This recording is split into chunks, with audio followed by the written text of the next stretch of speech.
Hello and welcome to The Real Talk. Today we have our lovely guest, Courtney, who is going to be talking about forestry and working in a male-dominated industry.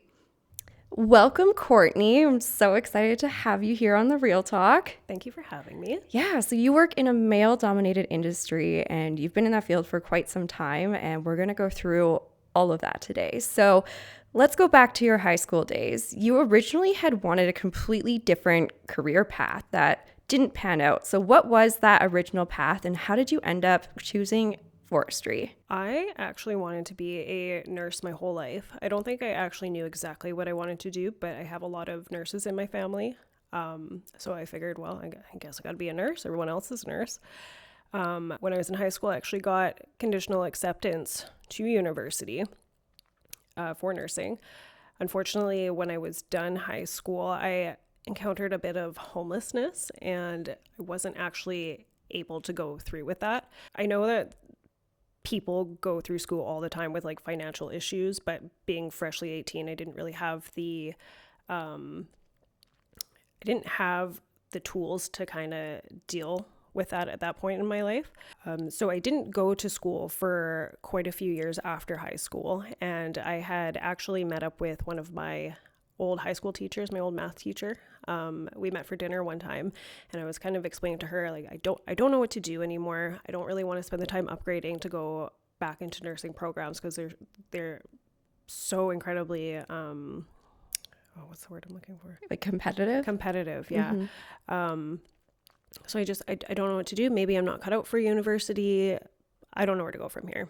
And she was the one who kind of was like, don't totally just dismiss college programs and trade schools because a lot of people get really good high paying jobs from them.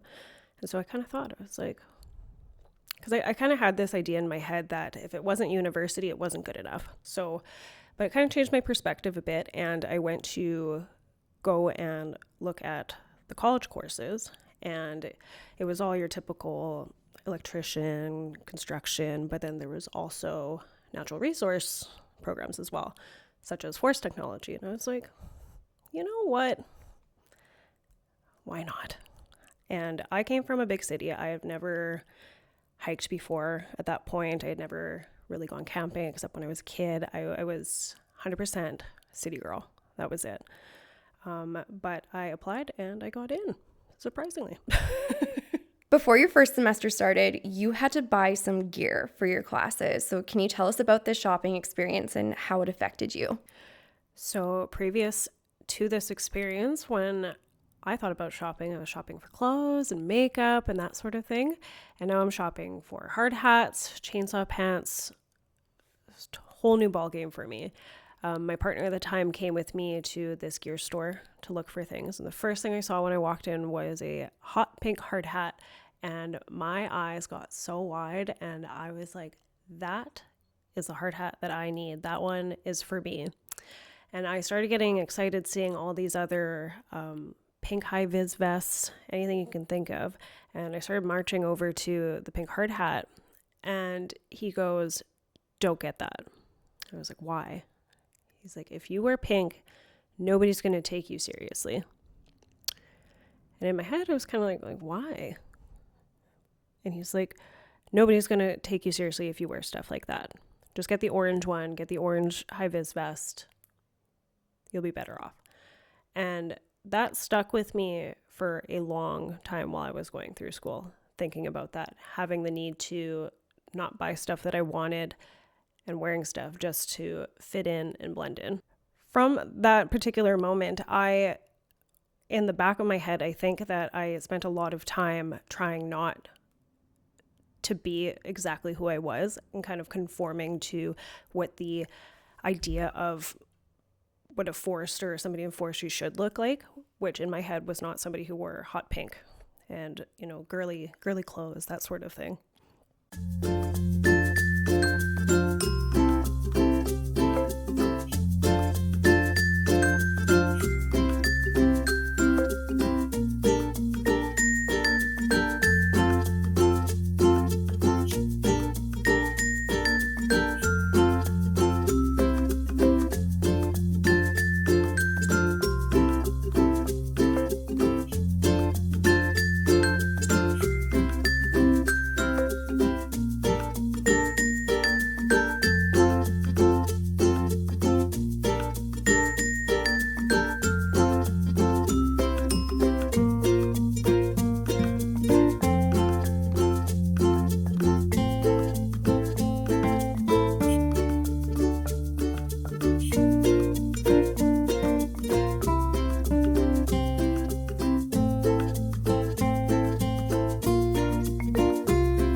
So when you started college, what was the gender diversity like when you started your college courses?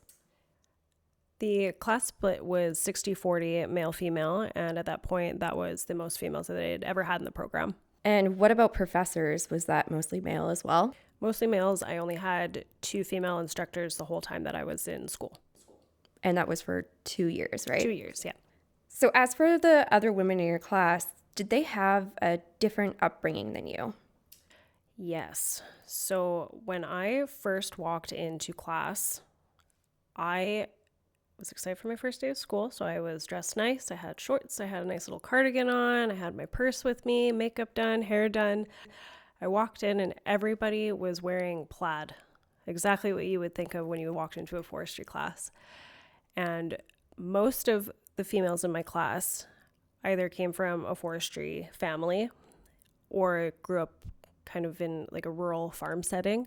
There was a couple of people that had no background in any sort of natural resource program, but most of them, I would say, had those small town living kind of skills. So did you feel like an outcast coming from such a different background?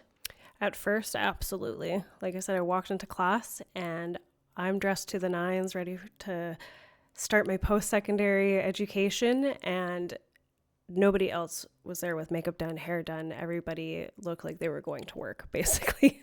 Did you face any specific challenges or disadvantages from having no background in forestry?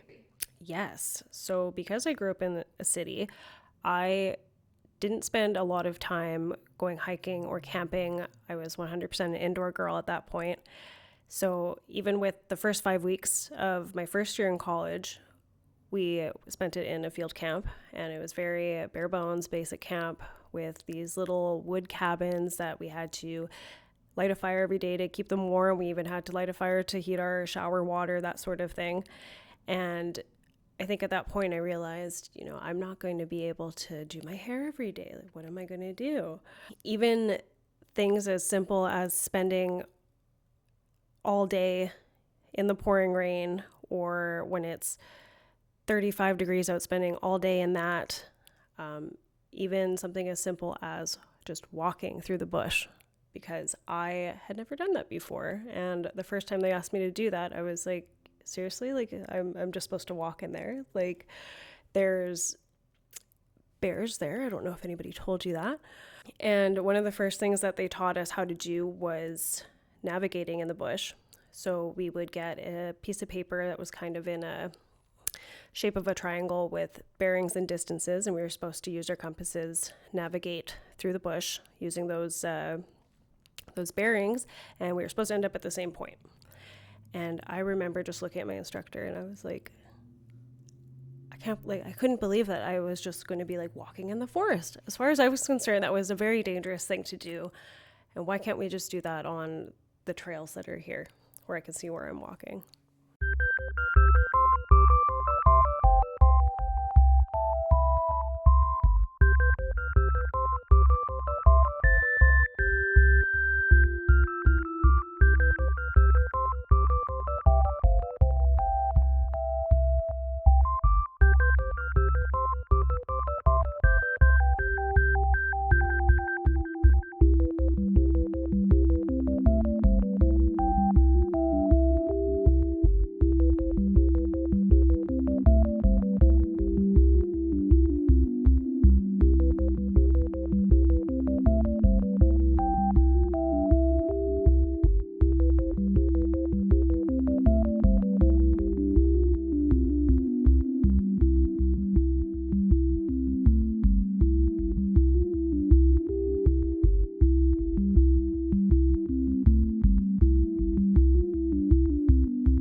So as for gender equality, since you were all doing this for the first time, it was okay. There was no blatant sexism. Yes. So because we're all playing for the same team, we're all trying to learn the exact same things, we're all, for the most part, new at this, we kind of looked out for each other for the most part. When you graduated from college, one of your first jobs was working at northern logging camps. So first off, what was it like being a woman in this camp setting, and how did the living situation work? So for most of the camps that I stayed at, women had their own wing, and so all of the women's bedrooms were on the same side, and they had their own washrooms. But a lot of times the only people that were staying in those rooms were me and the cooks that worked at the logging camps. So I remember my very first time walking into the kitchen and being the only woman there, aside from the cooks, and having everybody stop what they were doing and kind of look at me. And you could feel them kind of snickering to each other about things while they're looking at me. And it was incredibly uncomfortable because I could only imagine like the things that they were saying. So later on, you went to work at a camp that had co-ed facilities, including bathrooms. So what was it like to navigate such an intimate aspect of your daily life in a co-ed setting? Awful, especially being used to having a tiny little women's only wing where I'm confident that there's going to be nobody in those washrooms except for the other females that are in the camp. When I first went to that camp, I assumed that the washrooms at the very least would be separate. But unbeknownst to me, as I'm going into the washroom for the first time, I open the door and there's a man using the toilet and he has the door wide open so I can see everything. I immediately back out and I'm like, what? Where am I?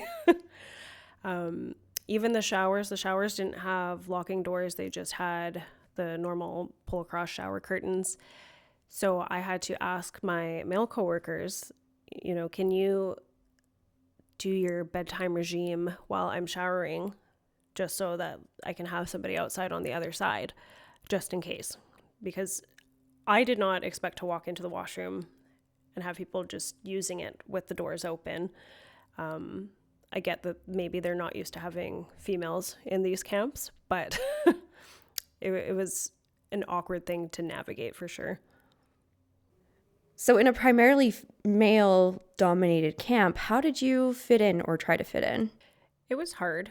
It definitely felt like a boys' club, and it was hard to kind of insert myself into those things, especially when you're one of the only females on the crew. It's hard to, guys have the things that they want to talk about, and then you insert a female into it, and it almost changes the dynamic a little bit, or it feels that way.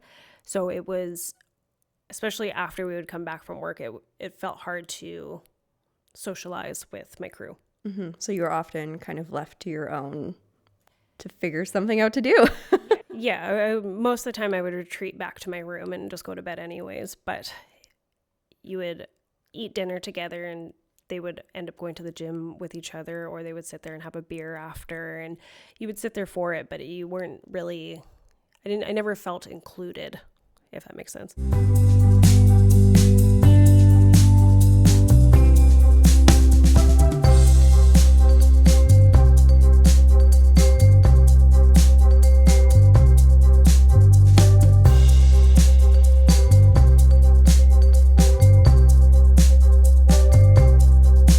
So what was your typical work schedule when it came to working in camps? Most of the time it was 10 days on, 4 days off. Especially in forestry, a lot of areas are very remote and hard to access, so it doesn't make sense to do 8 hours a day, Monday to Friday. So most of my time was spent in camps, 10-day shifts. So how did you navigate those 4 days off? A lot of the time off I spent recovering, so they never really felt like days off. It sounds great to have 4 days off, but when you've spent the last 10 working, you spend a lot of it either catching up on life stuff, catching up on grocery shopping, laundry, that sort of thing. It made it really difficult to make friends in the times that I was off, especially because I was gone for 10 days at a time. It was hard to build relationships with people. Anytime something was going on, I was always at work, so I couldn't attend. The days that I was home, there was never anything going on. So it made it hard to really establish a life, I guess, outside of work.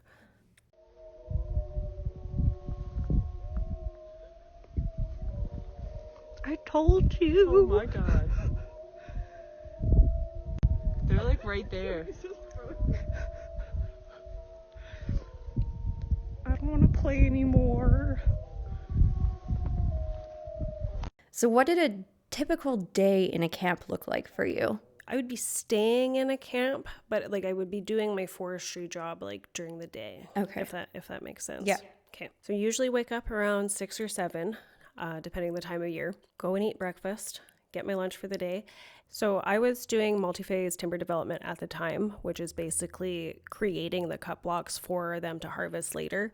So I would be creating boundaries, showing where the road should go, stream assessments, soil assessments, that sort of thing. And so, when you're doing that type of work, what are the hours like? Primarily 10 to 12 hours, especially when you're in camp, you want to get the most out of your day. So you spend as long as possible out there. I haven't really spent a lot of time doing anything under 10 hours for field work. So when you're out there, you make the best of your time. So, moving on a little bit, you had a female boss that played a really significant role in your first real forestry job. So, can you tell us about her and how she influenced you? Yes, I remember when I first got this job, the hiring manager told me that my female boss was going to contact me and tell me more about the job and when I was starting. And I was so excited to have a female manager. I was like, that's so inspiring. This woman, she's, at the very top of this office that she works out of. This is so exciting. When I finally got started working, she was tough as nails. Okay, this woman did not mess around. It was a little intimidating at first because here I am, bright-eyed, bushy-tailed, really excited to get my foot in the industry, and it felt like she chopped me down immediately. My job was incredibly hard. I felt like over the months that I was working there that I couldn't do anything right. I felt like she was yelling at me all the time. At the time, I was full-time and we had 2 male summer students, and I never saw her yell at them, ever. But then there's me, constantly getting yelled at. I remember even the first time I came across a bear while I was working, and let me tell you, the things that you see in the bear awareness videos do not happen in real life. I remember radioing to her and being like, hey, like I've got a bear. And she's like, okay, what do you want me to do about it? Inside, I'm like, please help me. But she's just like, well, I can't, like, I'm on the other end of the block. There's nothing I can do for you. So figure it out. I'm petrified because this is the first bear that I've seen in real life, not in a car driving through Jasper. And I tried to leave the area, but I spooked him when I moved because I don't think he noticed me right away. And he bluff charged me.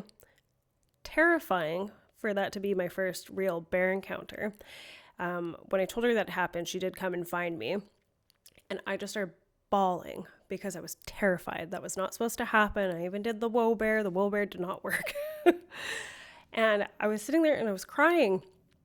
And she got so upset with me. She's like, why are you crying? She's like, you're going to have to get over your fear of bears or this is not going to work out for you. And that just made me cry more. I was so upset. As the months went on, our relationship didn't change much. I did slowly start to dislike my job in a sense. I was starting to wonder if I was even cut out for forestry because everything I did, I felt like I was doing it wrong. It was never enough. I was working my butt off, trying to impress her so that she didn't yell at me. And it felt like it was never enough. And I remember I was talking with people who worked at another office and they had a really great crew of people. And I was like, what am I doing wrong? Like, why are you guys, like, I feel like I'm doing the same things you are. Why, like, what am I doing wrong? And I realized that it wasn't me. Like, I think my other coworkers were telling me like, no, you're doing a good job. It's, I don't know why she's being so hard on you. And it got to the point where I couldn't even come into the office in the morning and not immediately have criticisms thrown at me. So there was one day that I came in, opened the door, and like clockwork, she started beaking me about something. And I'm not one for confrontation. I would rather just suffer in silence. But something clicked in my brain and I was like, you know what? I was like, you can't talk to me like that. I don't know what I'm doing wrong. All you do is yell at me. You never say anything bad about the other summer students who I feel like I'm doing more work than they are because I'm spending I'm trying to put in so much more effort to appease her. And while I'm going off on her, I can kind of see her face change a little bit and I start to get a little scared because I'm like, oh no, what have I done? But I kept going. And because I'm an emotional person, I start crying while I'm talking about this. And I'm getting so angry. And I basically told her, if this doesn't stop, I'm leaving. And she kind of stops. And this was the kindest that I've ever seen her face at that point. And then she told me, she's like, I have been so hard on you because when I got into the industry, I had to be tough. I had it way harder than you have ever had it, and I wanted to prepare you for this life. And I was kind of taken aback by that because I was like, if you had such a hard time, wouldn't you want me to have an easier time and help me through it? But she would even say, I always tell the upper management that you're doing so much better than the boys. You're way more productive than them. And I was like, why don't you tell me that? Right? But yeah, it was kind of the first time that we really came to a common ground, I suppose. It was crazy to me that she would put me through all of that to try to prepare me for it because I didn't feel like that was right at all.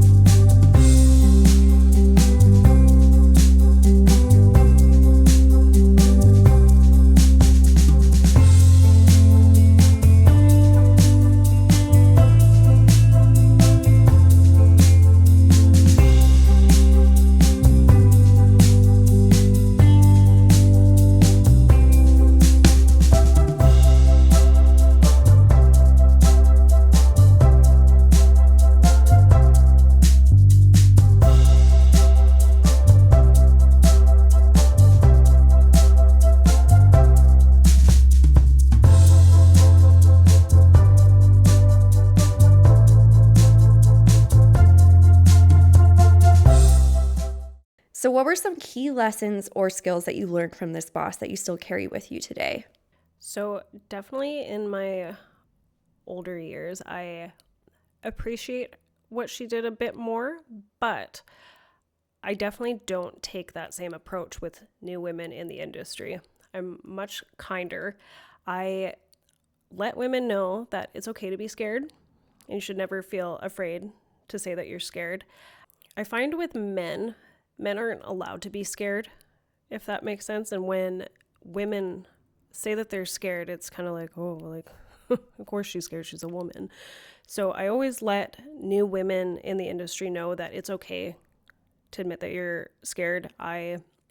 When I have summer students, I keep them with me for the first little while and I slowly kind of push them out to working by themselves. I don't even like working by myself personally. It just kind of comes with the job. If I do get a little buddy with me that day, that's even better. But it takes, if you're not used to it, it takes time to get the confidence to go out on your own. So I always make sure that I basically do the complete opposite of what she did to me because I don't want to scare women from the industry. I want them to love it as much as I do. And I want them to be inspired to help other women come into the industry.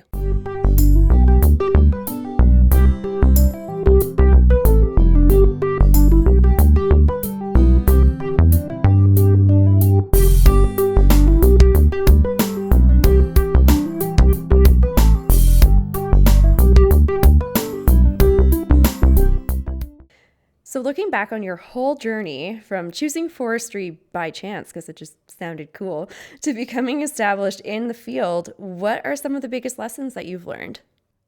To stand up for yourself, absolutely. And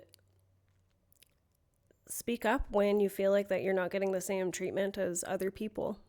I feel like I was set up to fail in forestry a lot of the times, and it took a long time for me to gain the confidence to stand up for myself and say, like, no, I know what I'm doing. I'm a competent professional. I can do this. I don't need you to do it. I don't need you to help me with it. Like, I can do it on my own. So now that it's been 10 years since you've been in forestry, where do you feel like you stand in your industry? Because I had no background in forestry, I learned a lot of things that were not second nature to me, that might be for somebody who grew up in a completely forestry immersed family. Even changing tires, ratchet straps, anything like that. I feel like because I've had to learn a lot of these skills later on in my life, it's made me, I think about what I'm doing a lot more. I am the most confident than I have ever been. I 100% felt like an underdog through a lot of my career, and I always felt like I had to work that much harder than the boys just to get a little bit of recognition for anything that I did. It didn't matter if I was huffing and puffing all day. It just never seemed like it was enough. But now I feel like I'm a confident forest professional. I don't waver on decisions that I make. I am comfortable enough to ask others questions when I need it. I feel a part of the gang now, if that makes sense. So what do you personally like to bring to other women who may be interested in forestry or are working in forestry? I like to use social media to talk about forestry and make videos about what it's like to actually be in forestry, my day-to-day life. I get a lot of messages from other women that are like, wow, I didn't know that this was even a job. I didn't even know that women could do it. There's also great pages on social media such as Women in Wood, which has become such a great community of women all over that work in natural resource industries, outdoor industries. Even the posts from when I first joined that group are so vastly different than what you see now. It's not so much, oh, I'm experiencing all of this sexism at work. Like, what do I do? Who do I talk to about this?